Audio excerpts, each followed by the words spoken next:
Para quem viu que eu gravei um vídeo agora à tarde, eu queria mostrar uma coisa.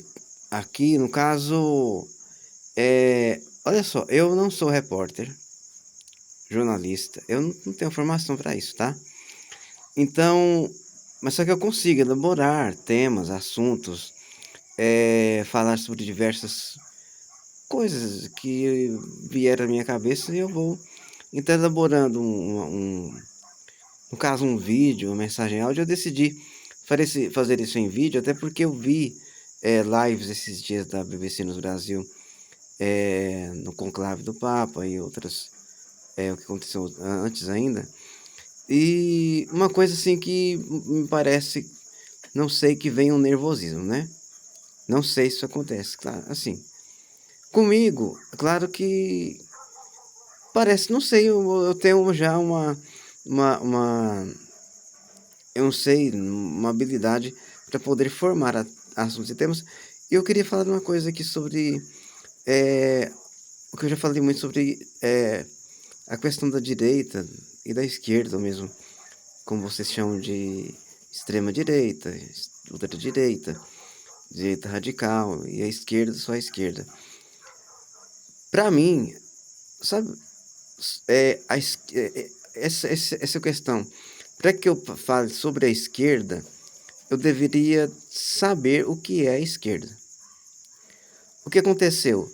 Que para quem é, no caso, cidadão comum, ou pessoas comuns, sequer entendem o que significa direita e esquerda, o que defende a esquerda ou a direita, a não ser com algumas coisas que alguns políticos de direita contam, né? Que a esquerda defende o aborto, que a esquerda é, é contra evangélicos, que a esquerda é comunista, que a esquerda é tudo de ruim, né?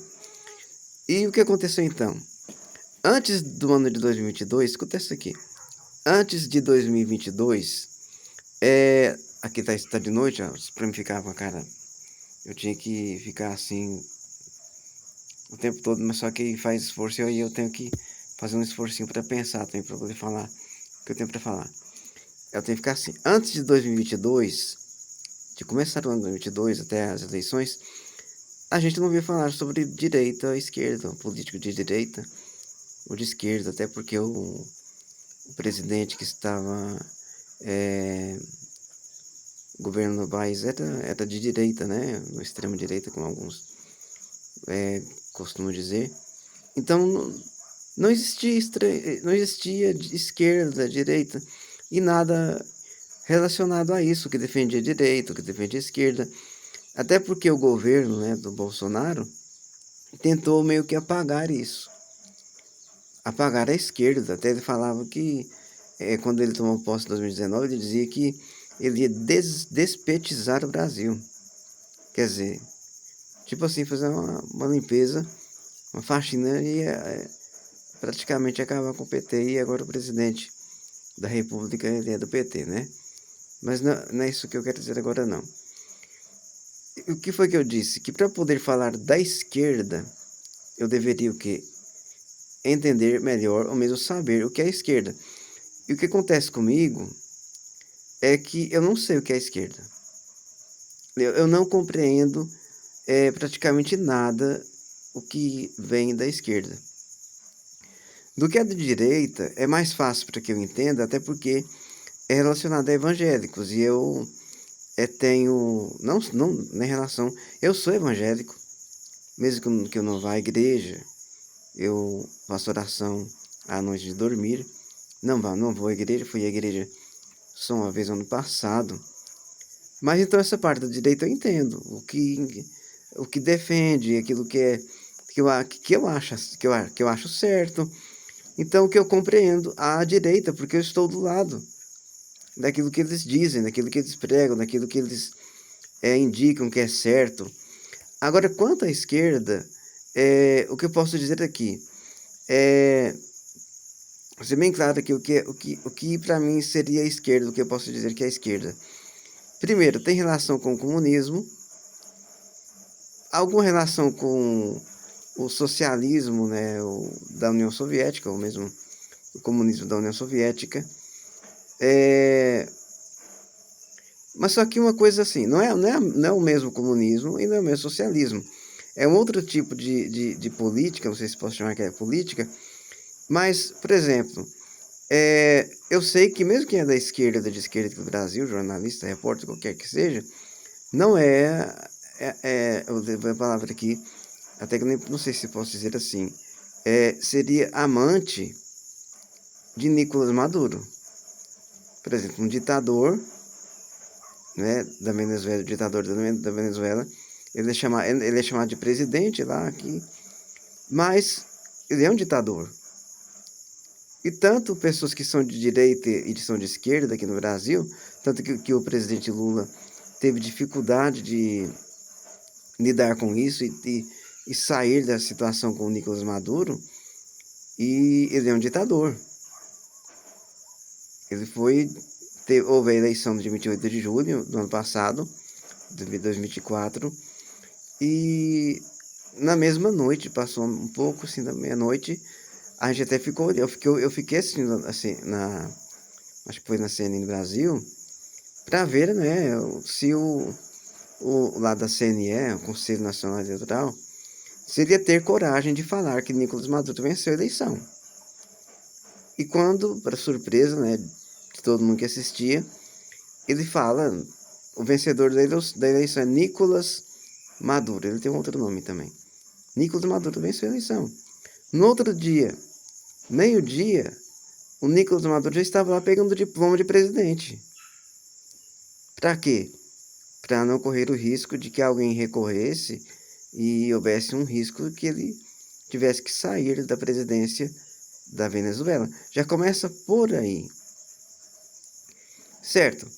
Tanto para a direita quanto para a esquerda é algo que não deve ser apoiado. Não sei se você vai entender isso.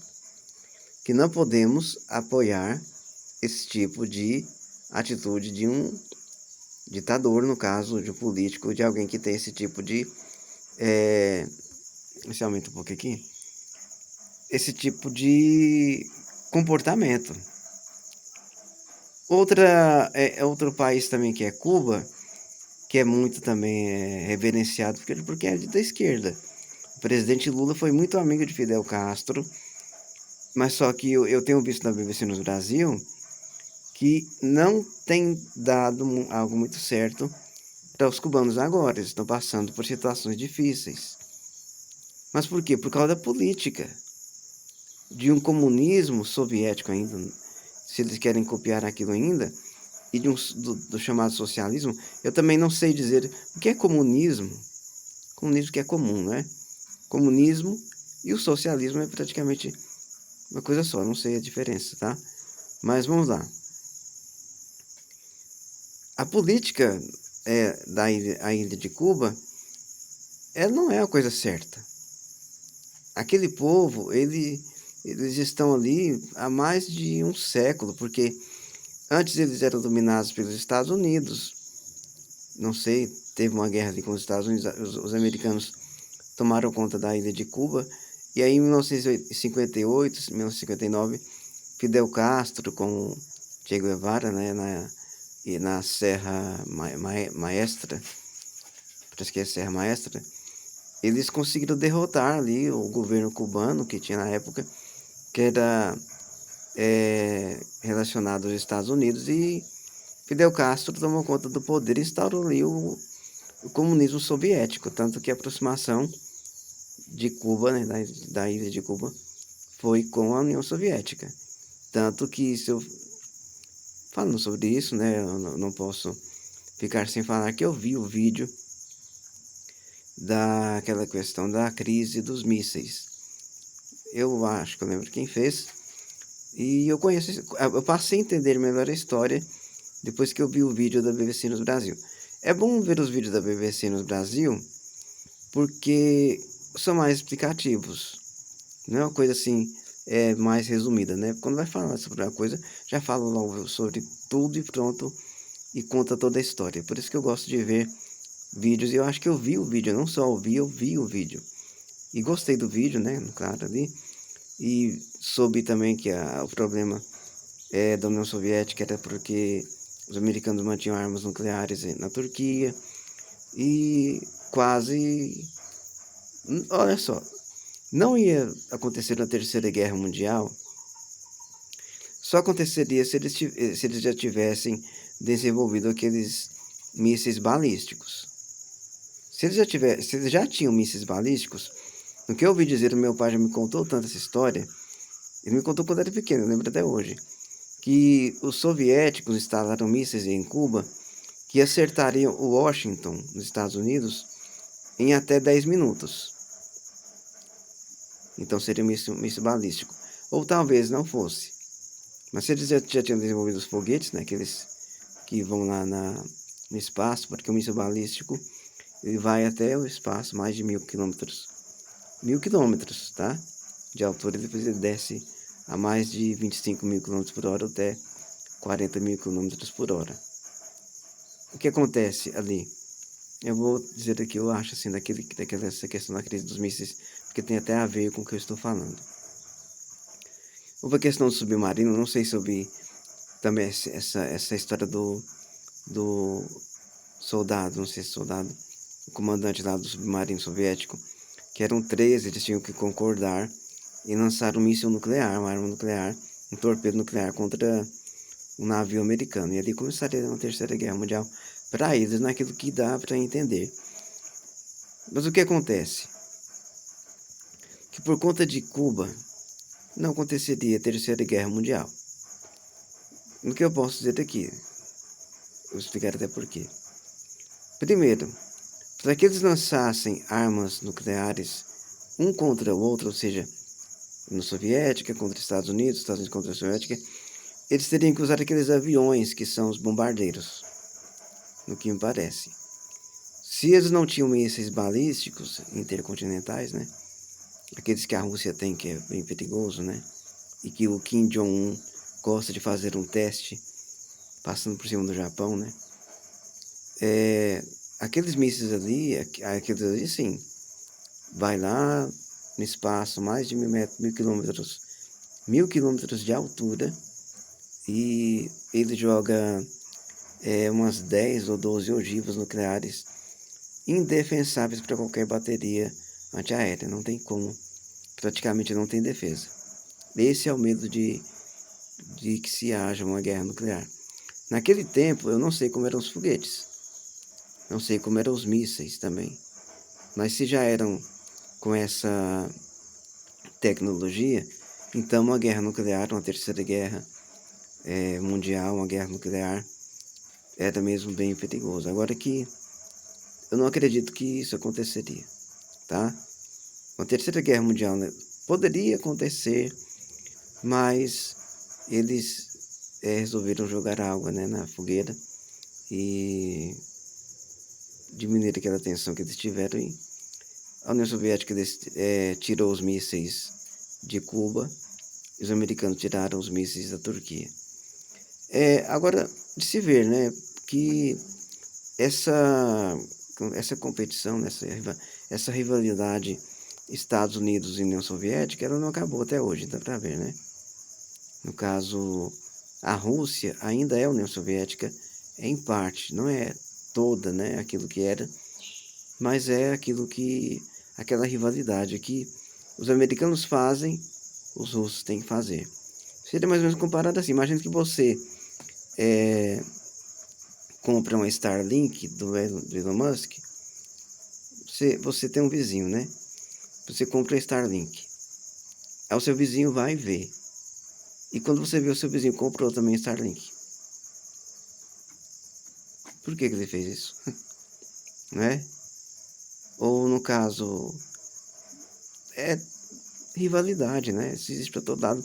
Então, entre União Soviética e não União Soviética, mas Estados Unidos e Rússia, essa rivalidade é bem clara. Mais ainda com a China hoje, né? Que eu não acredito que vai acontecer guerra entre Estados Unidos e China por qualquer motivo. Não tem como acontecer. Assim, a possibilidade existe. É provável que aconteça uma guerra entre duas potências nucleares, como aconteceu com a Índia está acontecendo Índia e Paquistão agora, né?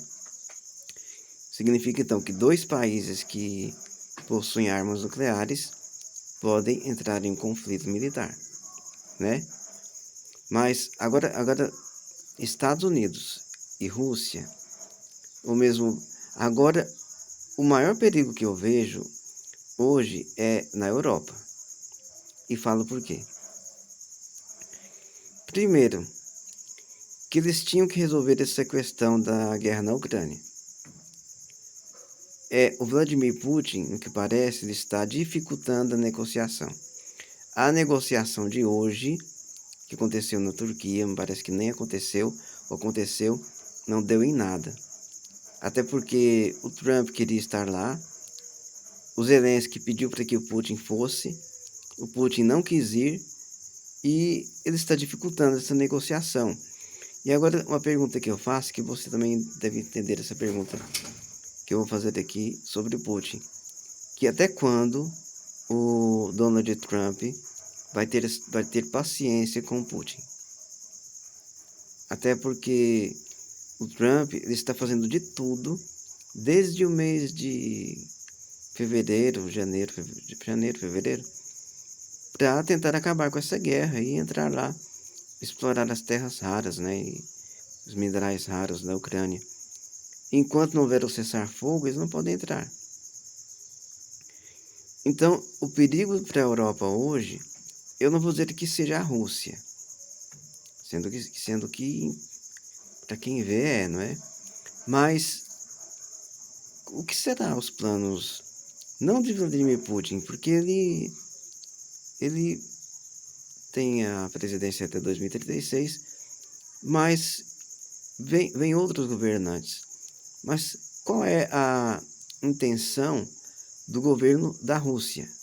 Ou seja, do que está agora Vladimir Putin, do que vier depois dele, porque se continuar assim do jeito que está, e vendo os países, os líderes europeus, no caso, no Reino Unido, Keir Starmer, parisiense, o francês, no caso a França, Emmanuel Macron, e agora o primeiro-ministro da Alemanha e outros países, a Polônia, que tem o exército mais bem preparado da Europa, no que parece. Eu vi hoje uma notícia que a Alemanha está para se tornar o maior, ter o melhor exército, o maior e mais poderoso exército da Europa. E aí agora, quando se fala disso, lembrando do que aconteceu antes da Segunda Guerra Mundial e na Segunda Guerra Mundial, e sabendo que a Alemanha está se armando. Sei.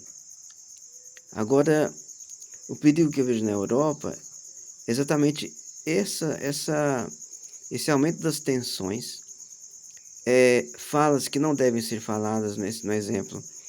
Emmanuel Macron dizendo que vai enviar soldados franceses e instalar ogivas nucleares com mísseis mais próximo da Rússia. Isso aí é perigoso.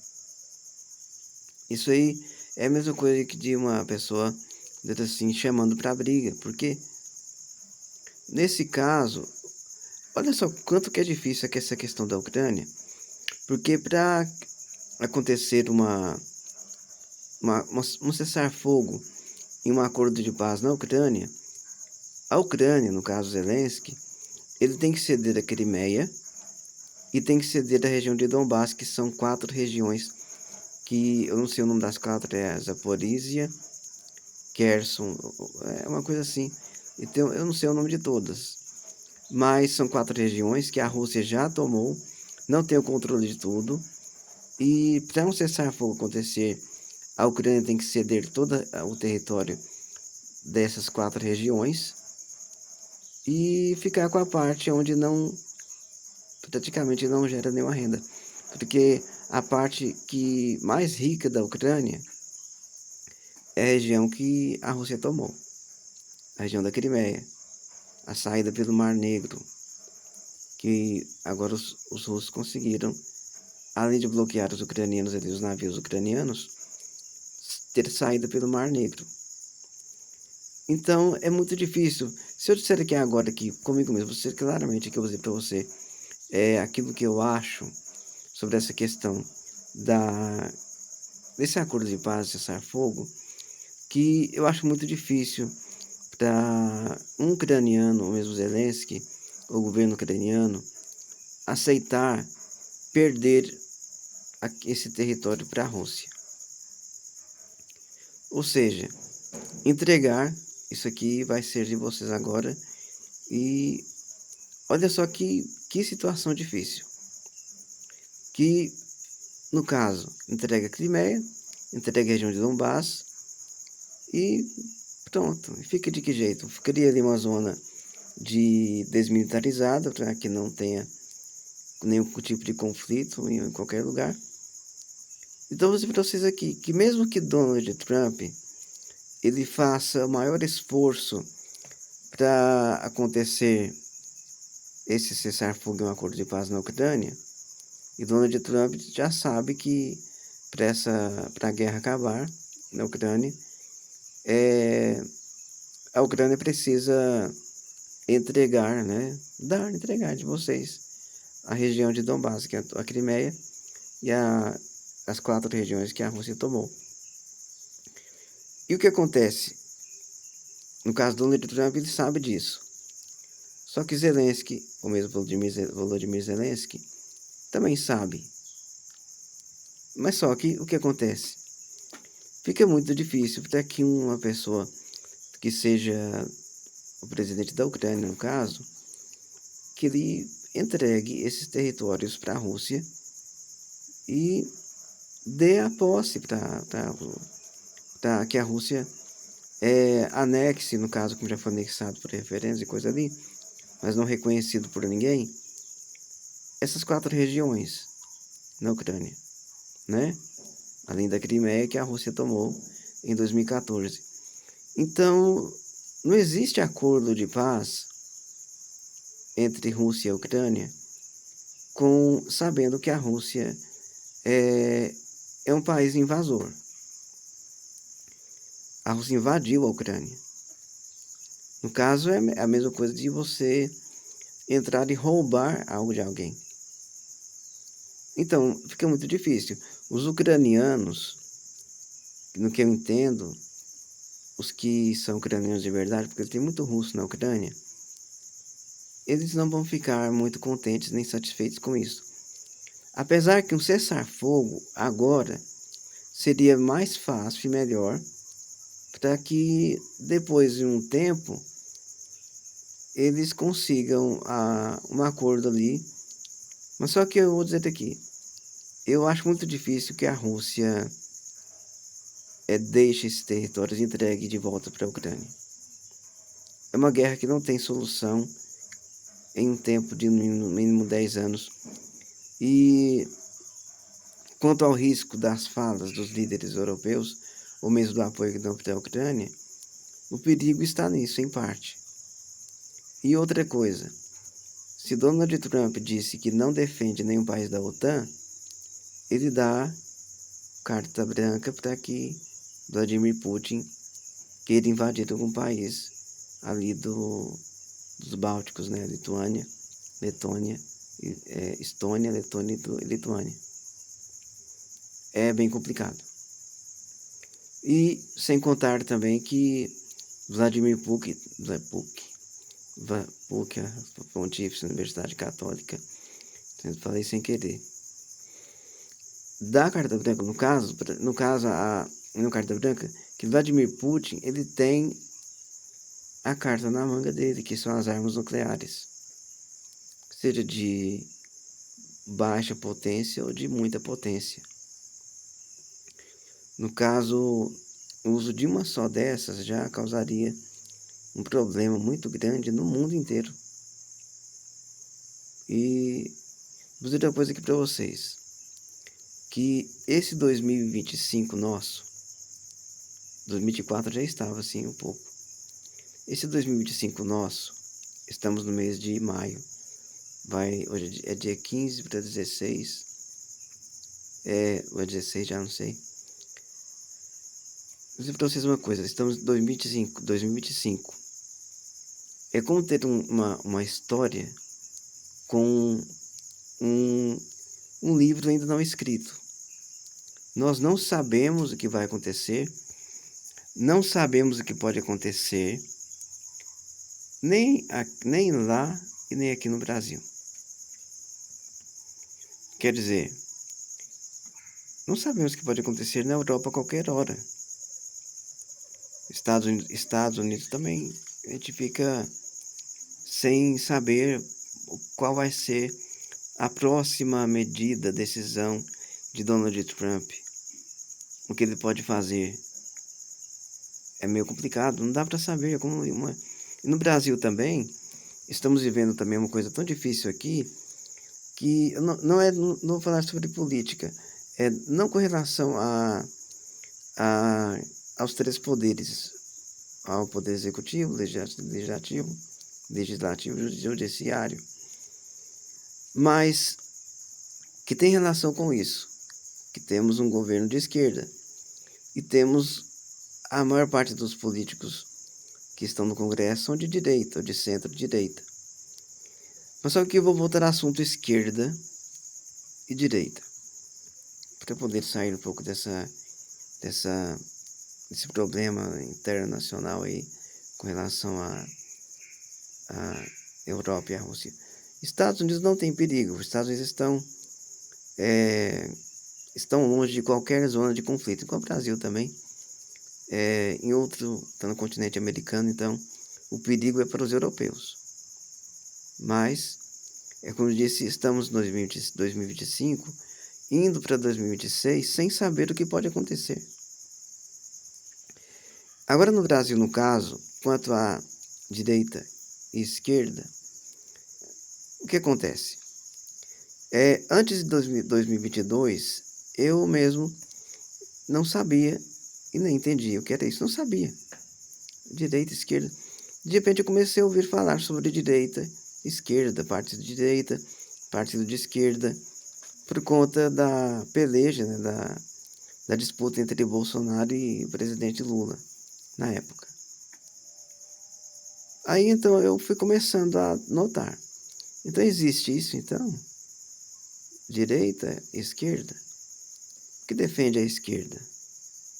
Aí por conta do que eu via, passei a ver na Globo News, até na própria BBC no Brasil, CNN Brasil, que era mais ainda.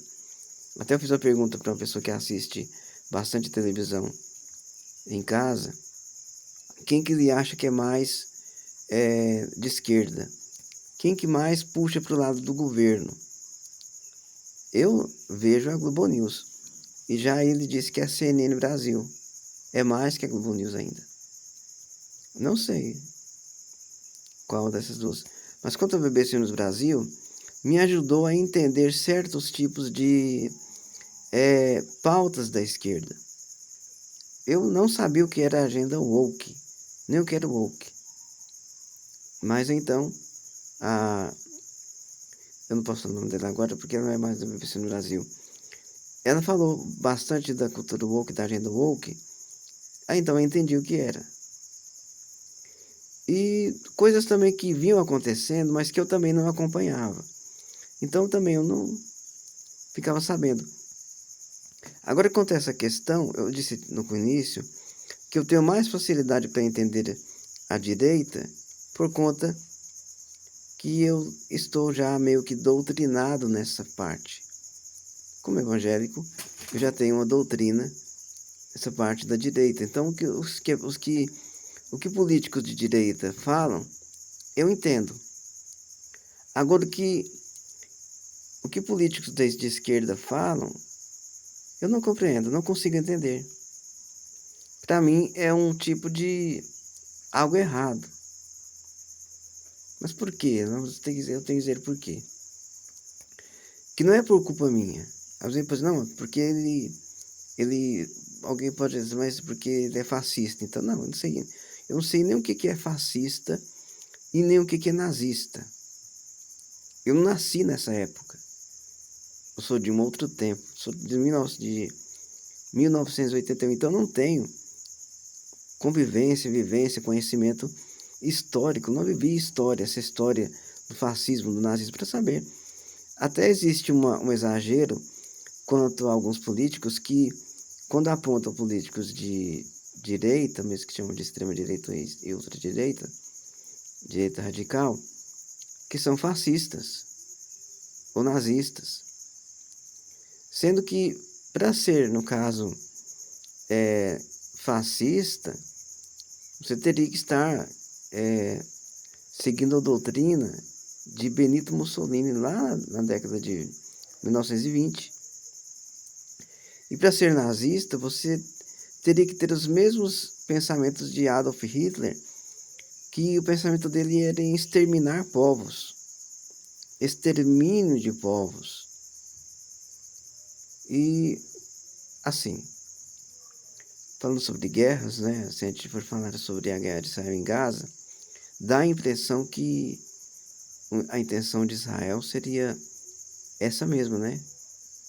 Só que não podemos dizer isso, ou seja, não podemos falar dessa forma, até porque, para entender isso, teríamos que estar vivendo lá.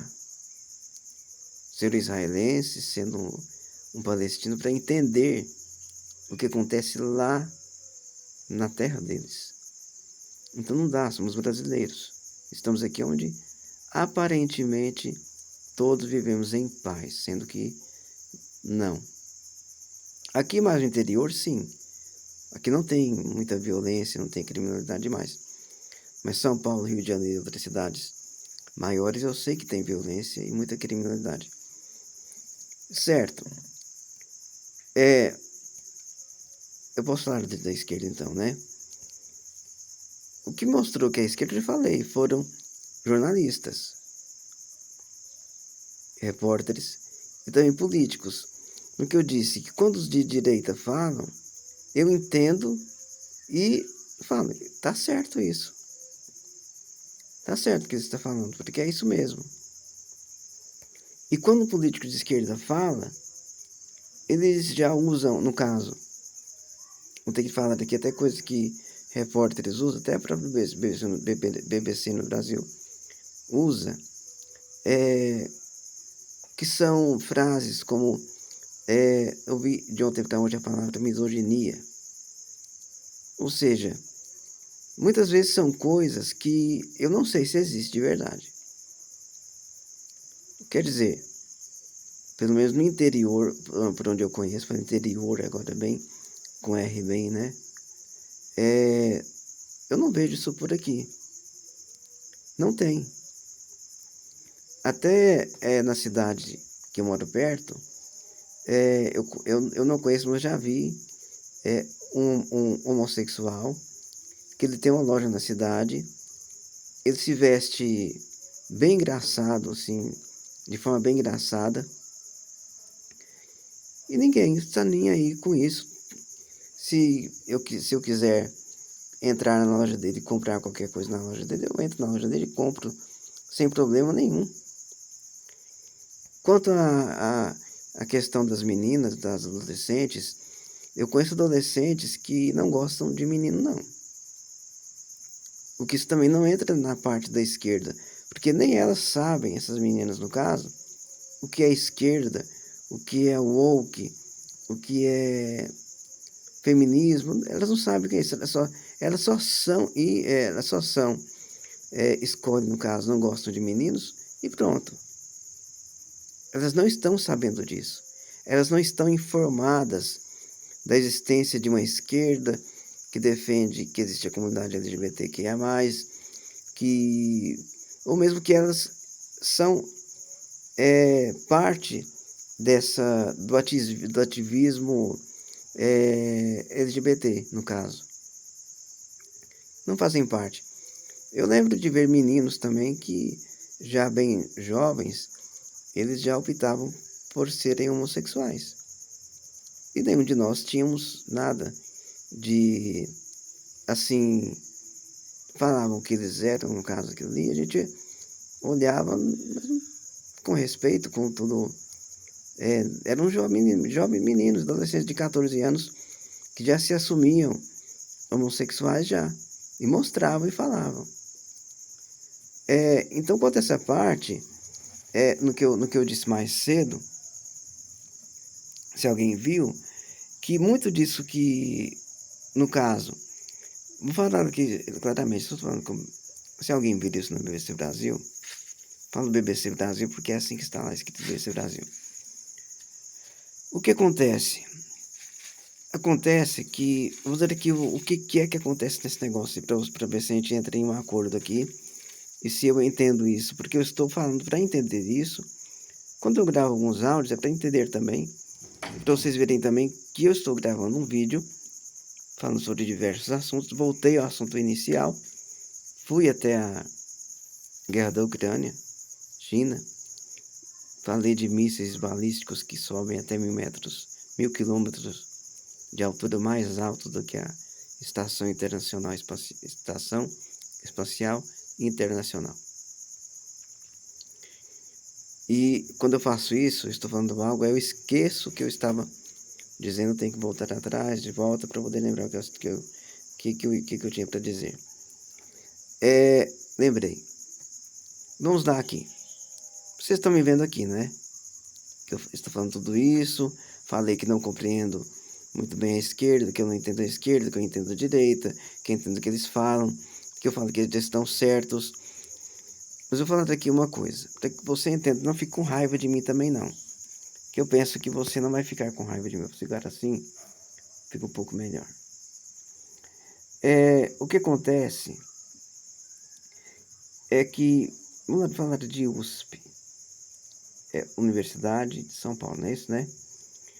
A USP ou a Unicamp, que quando, no caso, vamos dizer que você é um aluno ou aluna que entra na USP, ou mesmo Harvard, Universidade de Colômbia, ou qualquer outra que seja bem afamado, né? Se diz que quem faz um ano em Harvard é o mesmo que 10 anos, né?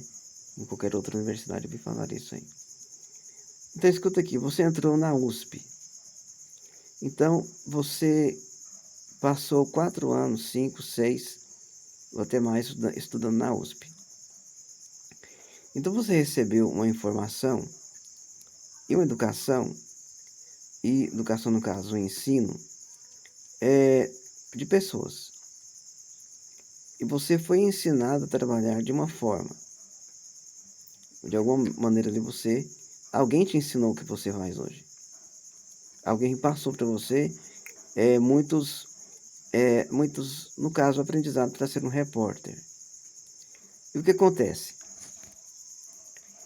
Que você, no caso, vamos dizer você, ou no caso ele ou ela, você está em São Paulo, você ficou em São Paulo. Então o que você conhece é só São Paulo. No caso, você pode ter passado por alguns. Eu vi hoje uma entrevista em que vi um repórter da BBC no Brasil contando praticamente a biografia dela, por onde ela passou e como aconteceu, aonde foi, onde deixou de ir. Eu vi até a parte onde ela encerrou essa parte que ela contou isso que ela teve na vida dela, até chegar na BBC no Brasil. O que acontece? Claro que os repórteres são, no caso, enviados, né, para lugares longes, né, como na Amazônia, no Nordeste, no Sul. Então não ficam só em São Paulo, isso eu sei. Só que eu tenho aqui vou dizer aqui uma coisa, que eu posso dizer que quando a repórter que falou isso, ela disse que quando ela chegou na BBC Brasil, ela teve que ir fazer uma reportagem com ela e mais 2 pessoas em Rondônia, por conta das queimadas que estavam acontecendo no primeiro ano do presidente Bolsonaro. E o que acontece? Nesse caso, ela contou que ela chegou lá, teve que andar no meio do fogo e muita coisa que para ela não é um lugar que ela desejaria estar. Eu sei que a mesma vontade de ir foi maior a vontade de vir embora e voltar para trás. Por quê? É meio complicado mesmo, tá certo, eu entendo essa parte aí. Agora, vamos lá. No caso de São Paulo, no caso, se o repórter só fica em São Paulo, ele só vai ter uma noção de um mundo, no caso, de uma realidade das coisas, do que acontece dentro dessa megalópole que é São Paulo, que tem entre 19 milhões a 20, 21, 22 milhões de habitantes. E as outras notícias que vêm de Brasília, vêm do Rio de Janeiro, vêm de Belo Horizonte, ou seja, só de um círculo de cidades e de estados onde as coisas acontecem. Ou seja, acontece no Nordeste também, mas não é igual, é mais distante. Acontece no Norte também, no caso do estado do Pará, onde eu estou aqui. Mas só que não é igual, é diferente. Ou seja, é como se tivéssemos mundos diferentes em vários lugares, ou do nosso país, ou do nosso próprio mundo. Então, o que acontece? Eu estou querendo dizer aqui de como você pensa que as coisas são, no caso, se você não foi até os lugares onde algumas coisas acontecem, para saber ou entender como são as coisas nesses lugares.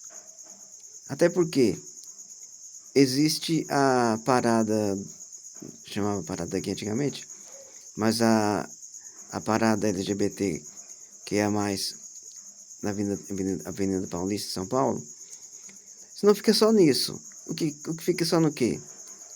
Na parada LGBTQIA+, é aquele negócio de ir para Cristo, como é que eles falam? É um evento que eles fazem todo ano, para Cristo, assim, que leva muitos cantores. O Carnaval em Salvador, no Rio de Janeiro e São Paulo. Então fica só nisso. Quer dizer, acontecem mais coisas. Até eu poderia dizer aqui que se eu tivesse uma notícia daqui para poder falar do que está acontecendo na Amazônia hoje, como eu já falei em um escrito, eu escrevi e tirei o print do mapa do Google e disse: cadê a Amazônia no estado do Pará? Eles estão desmatando a Amazônia. E existem só alguns lugares onde tem ainda uma pessoa ali, quando eu mostrei, disse: não, ainda tem muita ainda. Não tem muita porque eu vi o lado oeste do estado, lado leste do estado do Pará está praticamente desmatado inteiro. Tem ali alguns pinguinhos no mapa onde tem umas matas aqui e ali, mas não tem mais floresta porque está se tornando tudo, chama-se lavoura de soja. Aqui mesmo perto de mim tem um homem aqui que tem, se eu contar aqui em hectares, você vai entender hectares, que ele tem, se eu fizer um cálculo aqui, 10, 20, 30, 40, 50, 50, não, ele tem 500 hectares, tem mais para ele, 10, 20, 30, 40, 50, 10, 20, 40, 50, na nossa linguagem que a gente fala alqueires, ele tem 300 alqueires, ele planta tudo de soja. Um rapaz que comprou em redor da gente aqui, e ele vai plantar soja daqui a um tempo. Então acharam um lugar no estado do Pará para plantar soja e existe um acordo com o governo federal, o governo Lula mesmo, Ministério da Agricultura e Abastecimento e Pecuária, que eles têm um limite aqui para desmatar aqui no estado do Pará. Só que eles vão passando esse limite. Eles chegam no limite, aí eles vão mais um pouquinho. Aí quando vem o governo para medir ali, mostrar, vocês não poderiam ter vindo aqui até aqui. Mas, não, mas a gente já viu, já deixa aí então. Eles já atravessaram. E mais ainda, eles enviam primeiro os coitados dos sem terra para invadir os lugares, né? Para poder desmatar para eles e ali depois vender para eles e dizer, não, nós compramos os sem terra. Quer dizer, é muita coisa. Se eu for falar sobre notícia e do que está acontecendo no Brasil, é o que eu disse. São Paulo já tem notícia demais. A BBC já tem notícia demais também. Não falta notícia. Não falta coisa da ciência, astronomia. Até vi também uma jornalista dizendo hoje que ela tentou, não, ela se especializou em astronomia. Porque eu acho interessante. O que, que as pessoas querem saber? Agora vamos entrar para lá jornalista. Não sendo jornalista nem repórter, mas como pessoa que é espectador ou telespectador, quem vê, eu sei o que interessa. Se você aqui que primeiro interessa seria uma repórter bonita, depende. Depende, você vai ver a Globo e Globo News e todas as outras emissoras, vocês não veem modelos trabalhando ali? Mulheres que antes eram modelos, depois mandaram para fazer a universidade de jornalismo para colocar elas lá. São mulheres que já eram bonitas, já eram vistas, elas não escolheram jornalismo por acaso. Vou dizer outra vez aqui, vou ter que explicar, dizer bem certo isso aqui, para não dar errado. Elas não escolheram fazer faculdade de jornalismo por acaso, porque foram vistas por alguém e disse, vai fazer faculdade, universidade de jornalismo que eu vou te colocar em uma emissora de televisão. E elas foram. Não são apresentadoras nem repórteres muitas vezes, são modelos. Porque é aquilo que a repórter disse hoje no vídeo que eu vi, ela falou uma coisa que eu notei depois que comecei a escrever umas coisinhas para poder tentar dizer uma coisa que eu queria dizer. Ela disse assim, que ela não tinha o tipo para fazer vídeo. Que ela não, no caso, o que ela quis dizer é que ela não se achava bonita. Ela achava que ela não tinha tipo, nem o tipo. Ela achava que o jeito dela, o rosto dela, a aparência dela, não era o tipo que eles queriam para fazer vídeo. E o que aconteceu? Ela foi fazer vídeos e deu certo. É a mesma coisa que eu aqui, ó. Eu meio que filmo aqui. Essa câmera aqui, eu não tô me achando bonita aqui agora. Eu não estou bonito. Eu não dou certo para fazer vídeo. Aí alguém olha e diz, não. Alguém pode dizer, você pode dizer que eu sou feio, pode dizer, tanto faz. Pra mim, tanto faz se você disser que eu sou feio, que eu sou bonito, tanto faz. Mas que seria, talvez, um rosto. Eu posso me achar, vamos dizer aqui que eu me acho feio. E eu seria feio, então. Então vamos concordar, então, que eu não sou bonito, não. Mas só que eu me acho feio. Só que vem outra pessoa e diz, não, você não é feio. Aí faz um vídeo, como esse que eu estou fazendo aqui agora. No caso, né? Não tá bem claro. Vou tocar pra cima. Pra você me ver direito aqui. Vamos ver isso aqui, tá? Então vamos lá, deixa eu explicar isso aqui melhor para poder a gente entrar em um acordo também nesse negócio de ser bonito ou feio. Eu vou dizer uma coisa aqui, que pode dizer que eu sou bonito. Eu acho, às vezes, eu não importo mais com essa questão de aparência. Eu já importei antes. Mas hoje eu não importo mais. Também não tem ninguém mais me chamando de feio na vida. Tem gente que me chama de bonito ainda. Agora escuta só. Mas que eu me acho feio. E mesmo que alguém ou você mesmo que diga que eu seja bonito, eu não vou me achar bonito porque você está dizendo. Eu vou continuar me olhando no espelho, ou mesmo em uma câmera, tirando fotos, vendo o jeito que fica melhor para cá, para que lado, entendeu?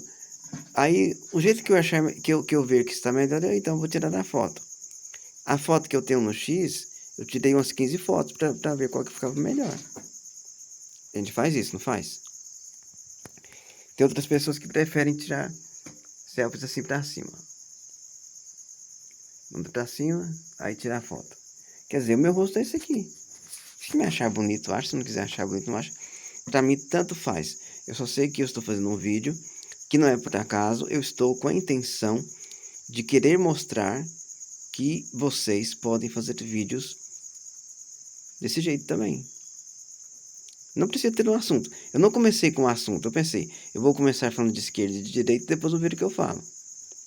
Não tem nada escrito, assim. Faço por espontaneidade. Eu falo com espontaneidade, no caso. E daquilo que eu penso que vai preenchendo o vídeo com alguma coisa que eu quero. Depois eu tenho que editar esse vídeo. Tenho que diminuir o tamanho. Ele já deve estar aqui com mais de 1 GB.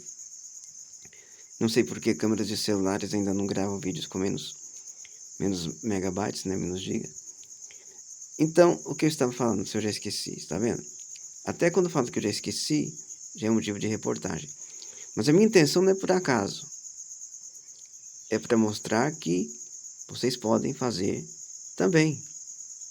Se eu que não sou repórter nem jornalista e nem tenho experiência nenhuma em redação nenhuma e faço dessa forma e posso chamar a sua atenção de uma forma a me assistir até o final, porque até no caso existe uma regra assim, que um vídeo de jornalismo, de reportagem, não pode passar de 5 minutos, 8 minutos, 10 minutos, 12 minutos, no máximo até 12 minutos. O vídeo mais longo que eu vi na BBC no Brasil, eu enrolo, né, para falar BBC no Brasil, foi aquele das Torres Gêmeas, os atentados do 11 de setembro, que foi mais de 20 minutos, e eu assisti tudo. Certo. Mas só que no que se tem de regra, é que se um vídeo for muito grande, as pessoas não vão querer assistir. Que as pessoas só vão querer assistir vídeos curtos. Então o que tem que fazer? O repórter, o jornalista, tem que saber como fazer para atrair a atenção de quem está assistindo com um assunto bem interessante e assim que vai chamar a atenção da pessoa. Se chamou a atenção no caso, mas que assunto seria isso então? Você viu o que eu fiz até agora? Você pode enrolar com muita coisa, você pode ir falando, e você vai falando alguma coisa que interessa, e a pessoa vai ter interesse de assistir, de te assistir. Agora que é muito mais fácil alguém querer te assistir do que querer me assistir. Se eu fosse um jornalista ou repórter da BBC no Brasil, até no caso, há uma chamada de contratação de repórteres, mas ele diz assim, repórteres ou jornalistas que comprovem a profissão. Então, por isso que eu nunca escrevi nada ali. Talvez se eu fosse um jornalista, um repórter, eu estivesse habilitado, e se eu pudesse trabalhar como jornalista, eu faria. Mas eu posso fazer de longe. No caso, você nunca talvez tenha visto eu gravar um vídeo desse assim, nunca me viu assim dessa forma. Está de noite aqui, tem um franguinho na minha frente. Não tá muito franguinho, mas tá um franguinho já tá até grande. Você pode ver que está tudo escuro aqui atrás de mim. E se eu ia falar de esquerda e direita, eu já falei, em parte, né? Mas eu estava dizendo assim, que dentro de São Paulo já tem notícia. E muita notícia. Mas só que as maiores notícias vêm de Brasília. Que são notícias do governo ou de decisões do governo, do que está acontecendo no governo. Vocês querem saber algo que eu achei muito errado e até a própria ministra não está mais no cargo? Agora é uma mulher branca. Aconteceu ano passado que o ministro Silvio Almeida dos Direitos Humanos foi acusado de ter assediado mulheres e de ter assediado a própria ministra das Mulheres, Aniele Franco, não é isso? Certo.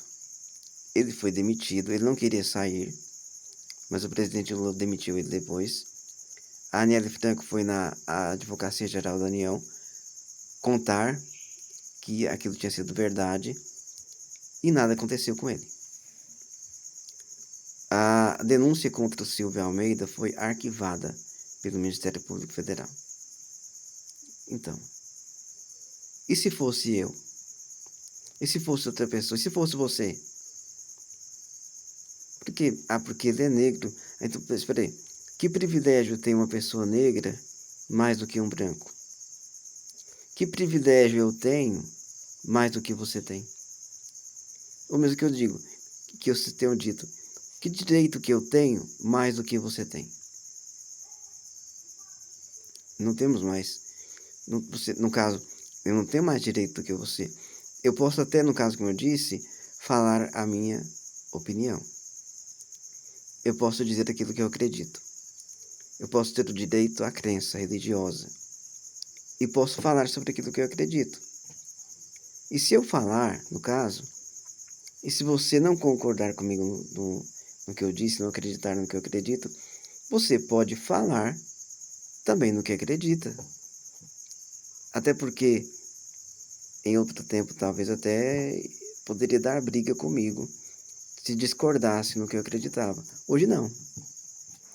Hoje, se você falar que eu estou, no caso não errado, vou falar a sua posição, a sua opinião, aquilo que você acredita, eu vou ouvir e tudo bem.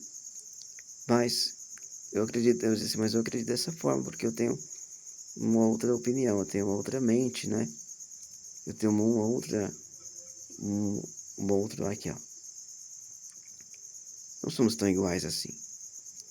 Pode acontecer, até no que eu disse hoje, que há pessoas que podem parecer umas com as outras. Pessoas que podem ser muito parecidas com a outra pessoa. E até o jeito de falar, de expressar a inteligência, tudo. E parece. Não é nem familiar. Às vezes até é um familiar mais perto, mais distante. E a pessoa chega a parecer. Ó. Como é que é meu rosto? Meu rosto ele é tipo um triangulado, né? Tá vendo? Meu olho, eu vou abrir meu olho pra você, do que se você viu até aqui. Pra você ver que tem um olho torto, ó.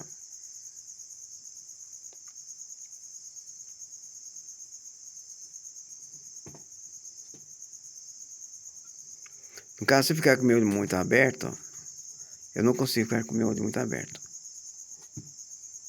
É tipo aquele olho de que não já fiquei prestando atenção, é tipo aqueles olhos, aquele olho de daquelas imagens de santo na parede, né? Olha aqui. Ó, como é que é o olho de santo? Aí, ó. O olho de santo, não sei se você já observou que o olho de santo é torto. Mas vamos lá então. Para terminar isso aqui, então eu vou dizer aqui uma coisa. É claro que se você quiser ficar só em São Paulo, tem muita notícia em São Paulo. Em São Paulo, é claro que para você sair para outro lado, tem que ter dinheiro também, né? Tem que ter recurso e a empresa a, tem que dar a condição para que a pessoa vá em outro lugar e faça ali algum documentário, alguma reportagem. Eu vi do ano passado, vou terminar em uma hora aqui, eu vi os documentários primeiro aquele documentário da Cate Torres,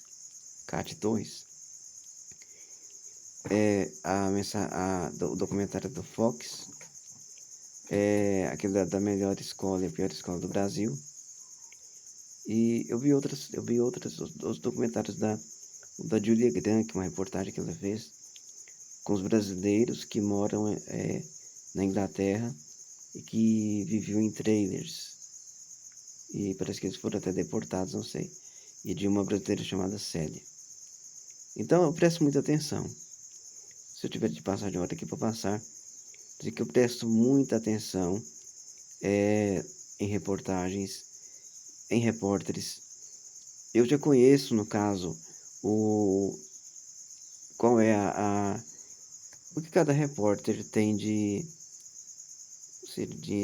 no caso aqui do que o que é para cada repórter. Eu sei o que é já para alguns repórteres que eu já conheço por assistir e por ver as matérias. Então eu presto muita atenção em muita coisa. Então, mas não é para reparar e nem para reparar como crítico. Até porque se fosse por isso, nos meus comentários eu ficaria falando mal. Então eu teria falado mal aqui também. No caso, não cheguei a falar mal, né? Se falei alguma coisa, não foi assim. Então eu presto muita atenção, eu dou muita atenção. Às vezes eu não leio todas as reportagens, mas eu costumo ler uma boa parte.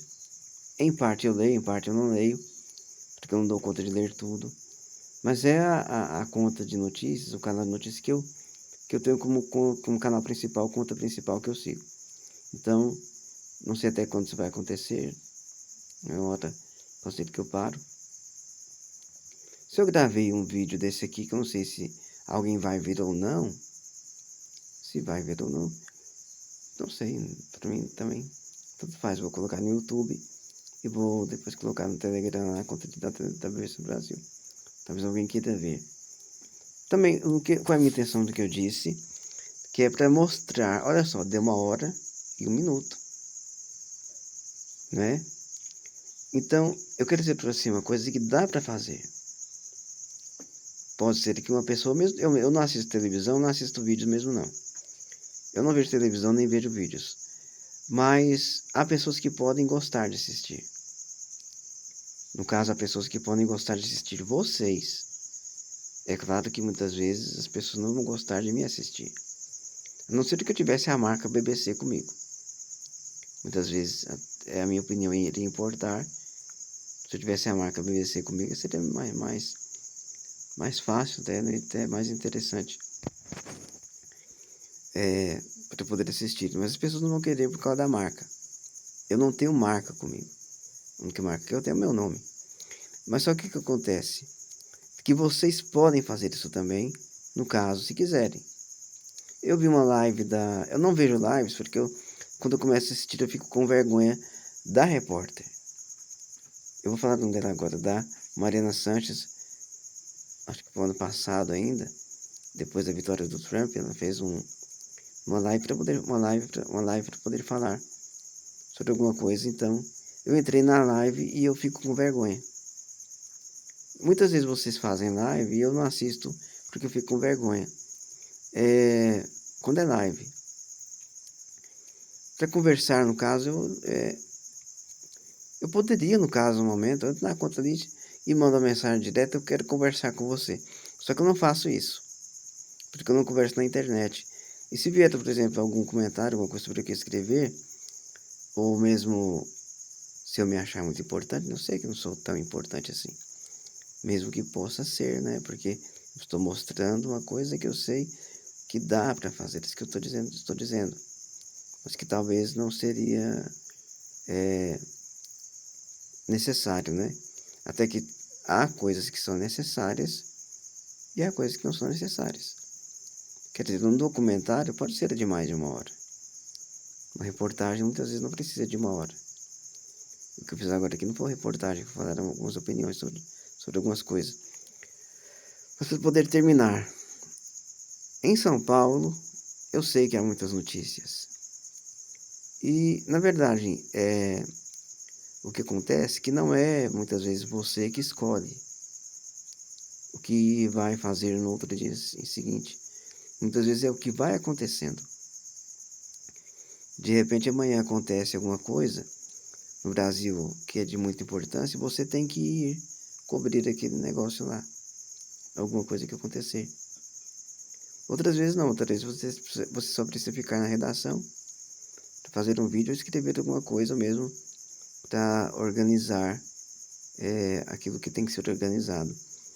Tem uma coisa que eu queria dizer para você como repórter. Você é repórter, não é? Você viu que eu falei a palavra organizar? Então, eu sei que em uma redação de jornalismo, ainda mais hoje que funciona só com internet mesmo, não tem mais revista, não tem jornal de papel. Você tem, mas é muito pouco. o que eu poderia dizer para você aqui? Que seja organizado. Mas que ser organizado de que jeito? Como é que ele tem que dizer seja organizado? De que maneira que ele está dizendo isso? Não comece um outro trabalho sem antes terminar o que está fazendo agora. Eu sei que você já sabe disso. E como escritores ou redatores que escrevem coisas, né? No caso, nisso que eu fiz aqui, é como se eu fizesse isso aqui direto. Não.